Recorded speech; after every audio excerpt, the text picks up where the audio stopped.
Hi, everyone. I'm Frank Novak, and this is Point of Reference. Today, my guest happens to be WHAV's general manager and owner, Tim Coco. Welcome to the program, Tim. Thank you, Frank, for having me under these social distancing conditions.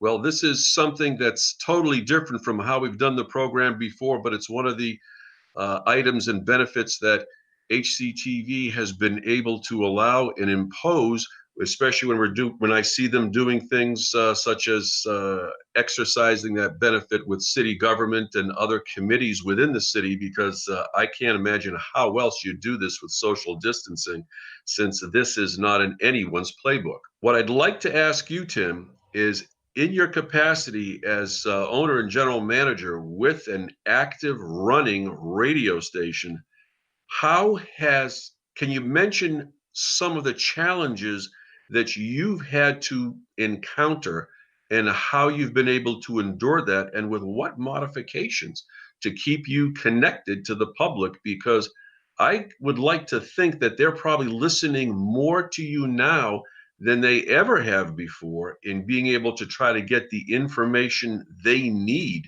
on a local basis. Well, to your last point first, Frank, absolutely certain it's true. Radio, whether we're talking about WHAV or we're talking on the national scene, major radio stations, but radio is always the medium people turn to during a crisis. And they have, by all indication, and we watch a lot of metrics. By all indications, our audience exploded with interest, and as such, the changes that we've had to make, as others have, is our newscasts have almost doubled in length.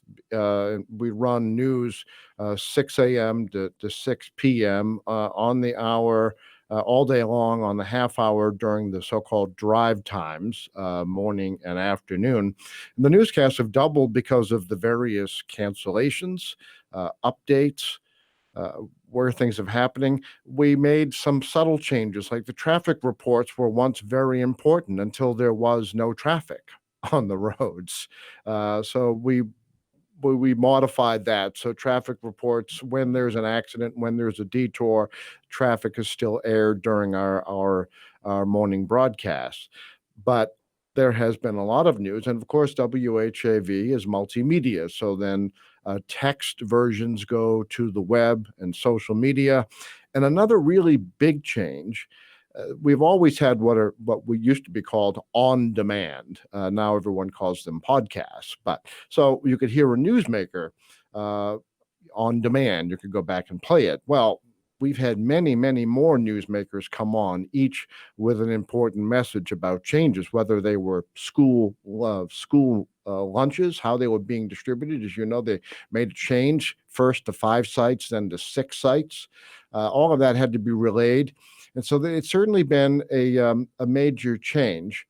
I think the other question you had was about, I think you were referring to what technological changes. I mean, Correct.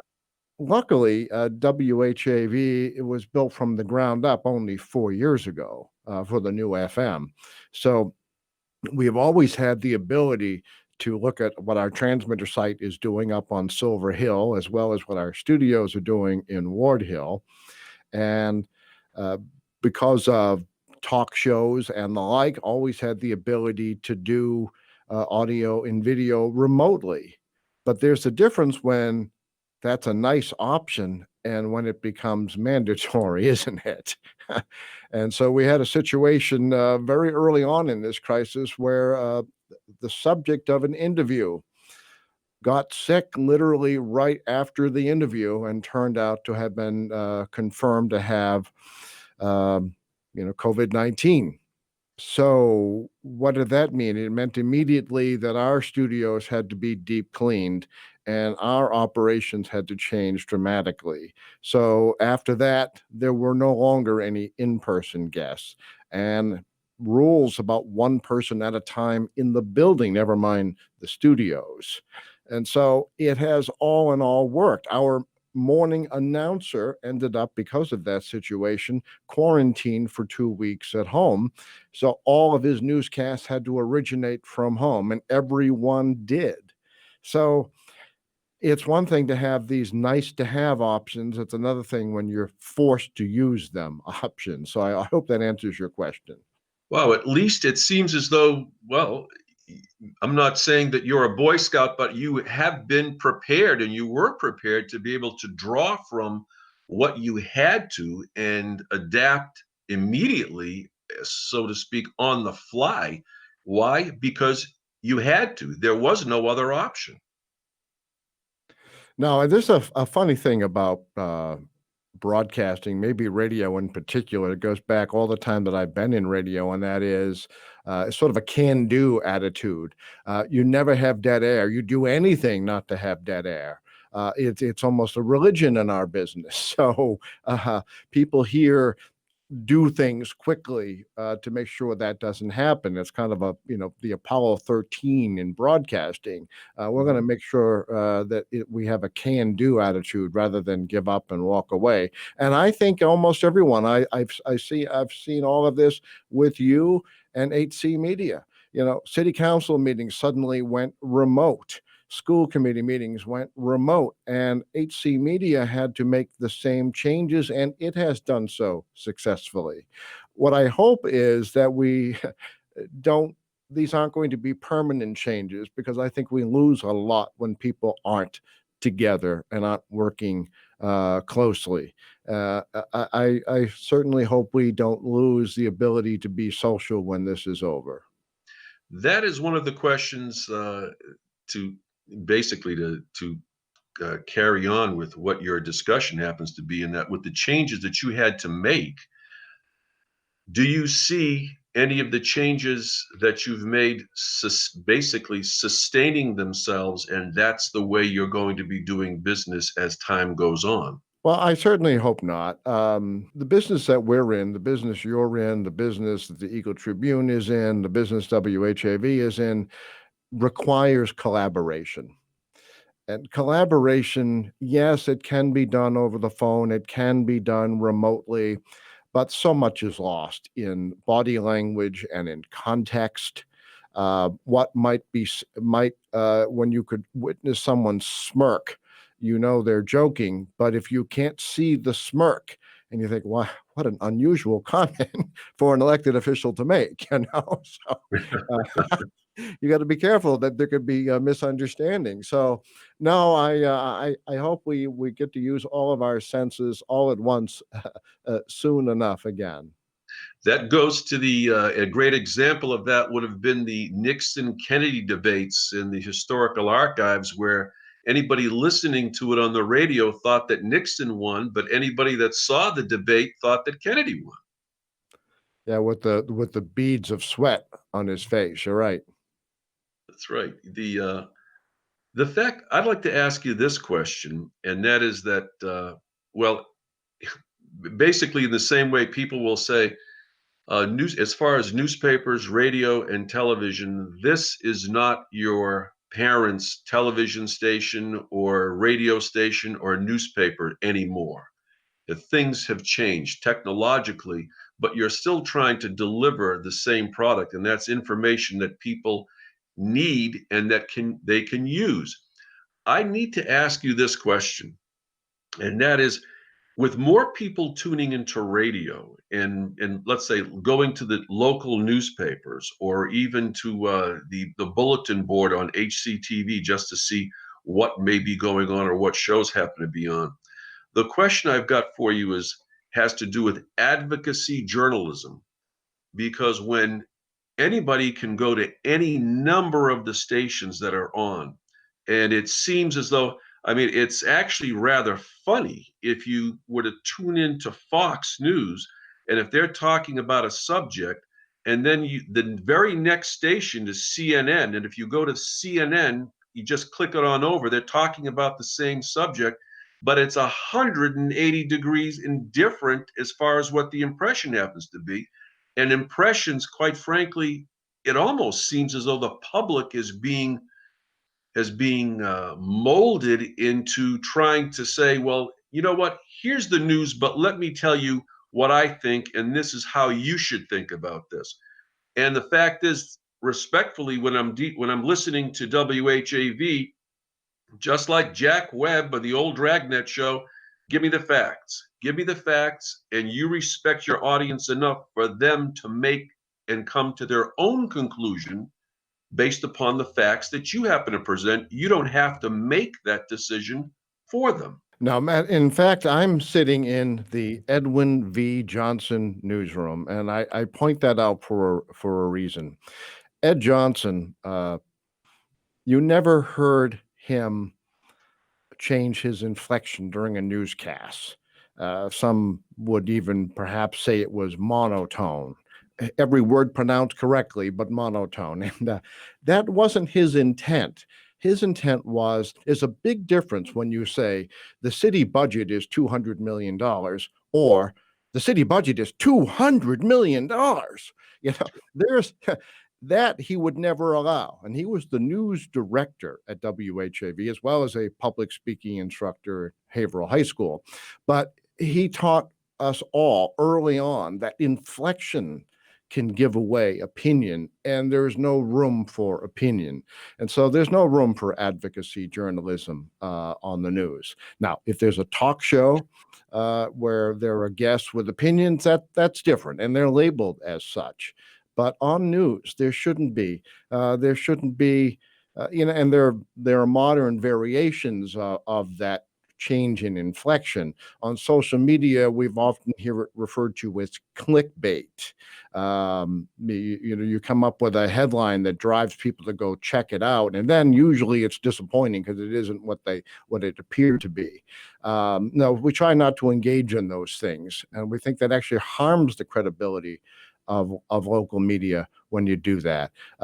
Stick to the facts, have no opinions, let the audience decide, let them debate it on the social media pages, but we like to stay away from that debate. And also, if I might, Frank, you're kind of moving around into a couple of other areas, and I want to maybe make a clarification about often people have heard me discuss competition. Now, I have great respect for competition and all facets of that. I think competition is important, and this may be something too far back for any of your viewers to have remembered, and it was really when I was very young. But Haverhill once had two daily newspapers, the Haverhill Gazette and the Haverhill Journal. And because of the competition between those two newspapers, the smallest item was covered by the news. The smallest item, a speaker at the Exchange Club, someone doing a drive on a downtown street, the smallest items got covered because there was so much fear that the competitor would beat them. So competition is vital. It's not a bad thing. And I think some people, when we talk about competition, think that that's a bad thing, and it's not a bad thing. We can work together. Now, I will tell you that WHAB would be the first to defend its competitors if someone were trying to censor the newspaper or the cable television station, as well as the radio station. I think all three media could work together on breaking down some of the barriers to public information. It is becoming more and more difficult to get a public record or to enforce the open meeting law in some cases. So I think the media can work very well together while still being competitors. And Walter Cronkite had a great quote on that subject. He said, I think it's absolutely essential in a democracy to have competition in the media, a lot of competition. If I'm not mistaken, Walter Cronkite would say, for those people that would only get their news from television, he would tell them you can't, and you have to get your complete story from other sources as well to get a complete picture of what's going on.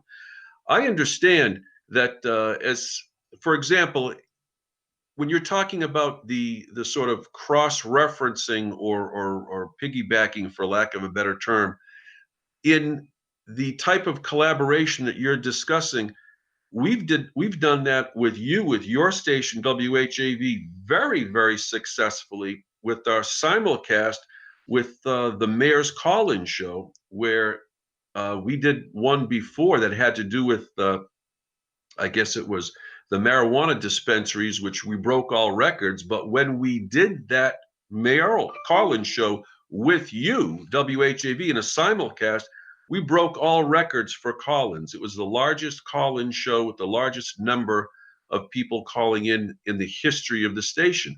That was very, very telling, and basically says, well, there are some people that may be watching cable TV. What about the people that don't have cable TV, that have a satellite dish?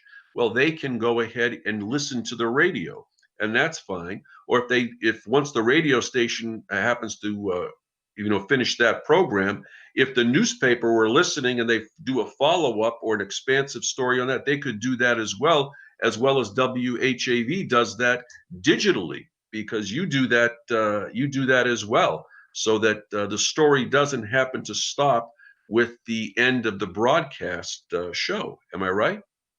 No, absolutely right, and I think you hit on that. Each medium reaches its own base. And so as a result, even a person who would normally watch that your program on television, maybe they were in the car, maybe they had to work late, maybe they worked the second shift and were heading out. So as a result, the radio becomes another place, a captive audience in many cases, where they have an alternative way of hearing the mayor. So it was a great collaboration. I was so pleased with it, and I thank you for inviting us to participate. And I think it does show the power of the media working together. Well, my thoughts were the fact that I knew what we could not do. And that is, what we could not do is get to the person that did not have cable TV. We could not get to the person that was in their car or at their place of business on a shift where they didn't have access to that. And you were able to help provide a wider audience than we could. And collaboratively, that information was able to get out. Now, I've got a question here about survivability and sustainability as well. Because if we take into account HCTV, also known as HC Media, that is a 501c3 and is funded basically through a percentage of the cable access payments that are made by subscribers to cable TV, to the local Comcast. You are in WHAV, you are also a 501c3, but you are able to be sustained by subscribers in membership and by other advertisers that are participating. The Eagle Tribune is a private sector enterprise and a division of an Alabama company and a subsidiary of, I think, a type of a broadcast unit as well. But they are a private sector receiving monies from subscribers and also from advertisers. How has this whole COVID-19 shutdown affected you? I can only imagine how it can affect the newspaper, but how does this affect you as well? Because if they're shutting down businesses, that's hitting the brakes on basically on business. And does that also affect you as far as your advertisers are concerned? It must.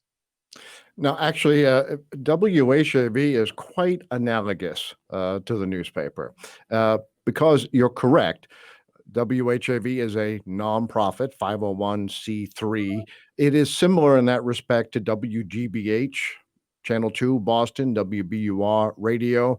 That's unusual out here. The greater Haverhill area has not seen public radio in locally before WHAV adopted this approach. But it's also dependent on underwriters. And in another world, that's called an advertiser. So the impact that it's having on the newspaper is similar to the impact it's having on WHAV. We had some automobile dealers underwriting or sponsoring the news. They're not on right now because they're not selling cars.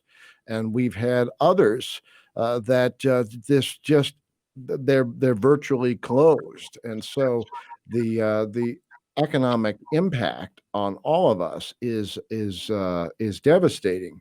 So we've lost major sponsors. Now the good news for the listener, I suppose, is that and for incoming sponsors is that there's less clutter, if you will. There are fewer messages, so the ones that do air get a lot more attention.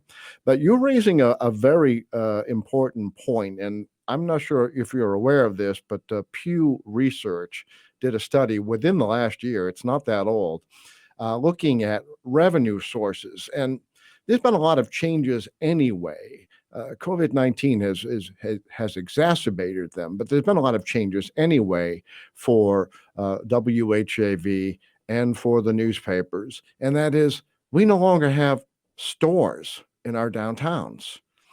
They're not there anymore. In the old days, there was Mitchell's, there was Lady Grace, there was Hudson's Apparel, there were Barrett's Menswear, and all of these retailers needed to advertise to let people know what their sales were, what their product lines were, what came in this week, and that was the backbone of radio and newspapers, and they're gone.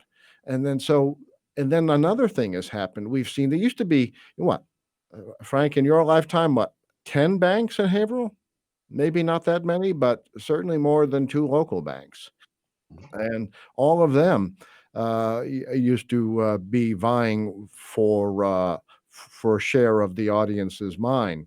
And so that's been a big change to begin with. But Pew Research says the public hasn't quite picked up on this yet. Only 14% of people pay for local news.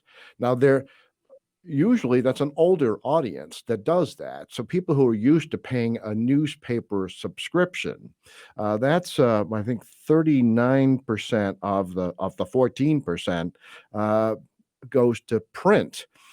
Luckily, because of public radio stations, it's not that unusual. So another 16% do know to contribute to local radio. But for the most part, it's a sea change in how we pay for news, while the audience is almost unaware.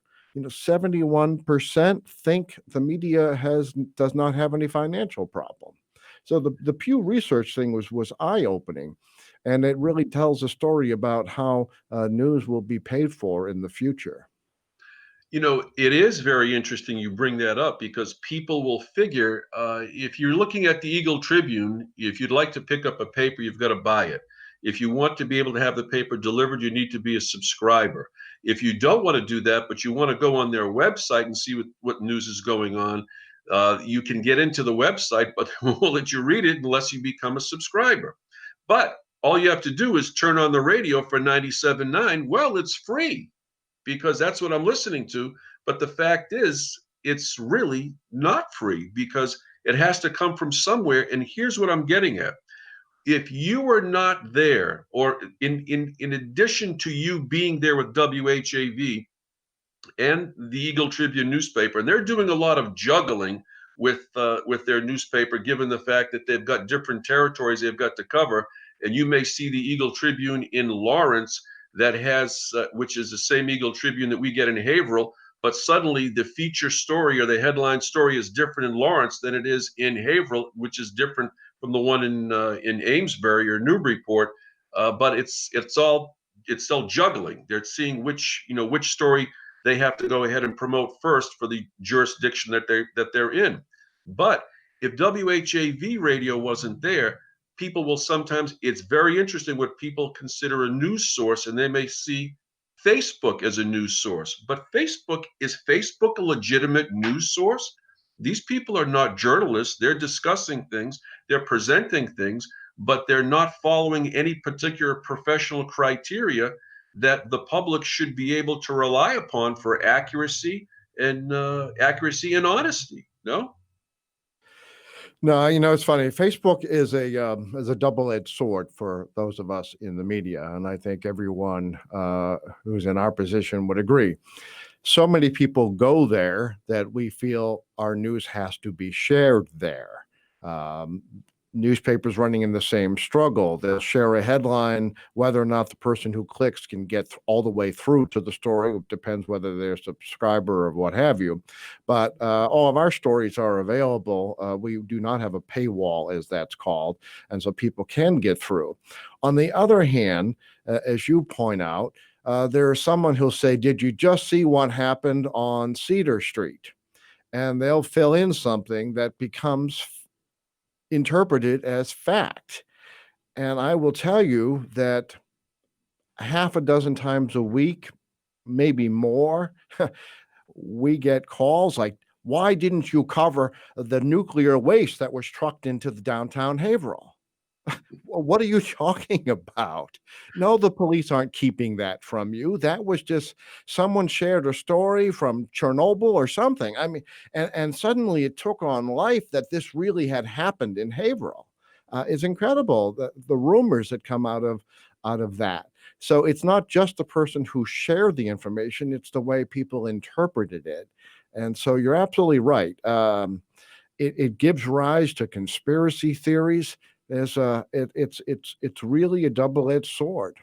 Well, it turns out that if you're dealing, we've got less than 5 minutes, and just one big point I'd like to get to. But what you're talking about is the fact that somebody may present something on Facebook. It may be real, it may not be real. But if it's a rumor, rumor left unchecked becomes legend, and legend becomes fact because there isn't anybody else left to balance that off. I'd like to ask you this in closing before we close down, and that is that what is it that the public can do, and what do you think the public has come to a realization during this COVID-19 crisis? What do they need to do to help you as WHAV help them?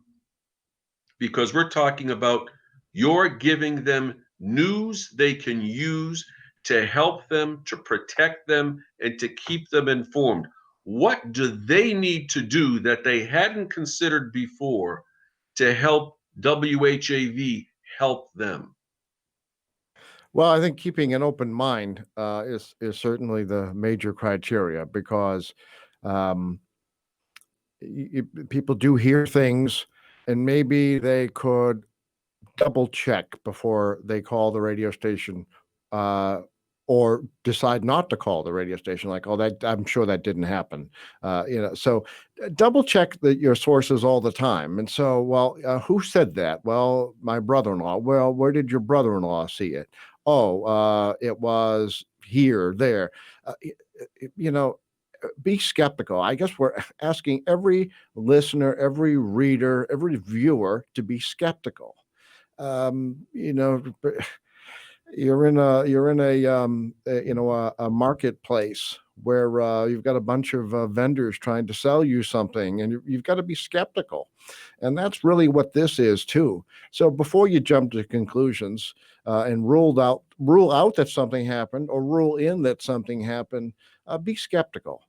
Ask more questions. In a way, you have to become reporters as well. And if you're that much more discerning, then we're also going to have a lot more trust in the leads that you give us and the anonymous tips that you send us. Well, in closing, too, I want to be able to say that one thing that people need to know, need to take into account, one of the things I was trying to get at is the fact that while you are public broadcasting, many people hear public broadcasting. They know that they see Channel 2, Channel 44 on the TV station or listen to it on the radio. They figure, oh, yeah, they get their money from the government, and that's fine. But the fact is, you fall into a classification as being a small public broadcasting station that does not get that type of government funding at all. So your funding to keep you on the air is from direct subscribers that become members of the station, I would guess, as well as the advertisers or underwriters, correct? Well, and Frank, I want to thank you for being a member of WHAV. And as we've been joking with some people, people wondered what membership means. No, there's no secret handshakes or meetings to attend. No, it just means that you support us. And you're absolutely right. WHAV does not get any money from the Corporation for Public Broadcasting or any of those kinds of government sources. We don't get any cable television money. It's all on the listener as a member or subscriber, or on the sponsor or donor. So you're absolutely right about that. Okay, well, Tim, that'll have to be the last word. I genuinely appreciate you being on the air to share your thoughts with the people that'll be watching this program, and I hope that they tune in to not only HCTV 22's point of reference, but also your fine programs at WHAV, keeping us informed 24/7. Thanks very much, Tim, and I hope that to the audience that this has been a point of reference to you. And until next time, my name is Frank Novak. Thanks very much for watching.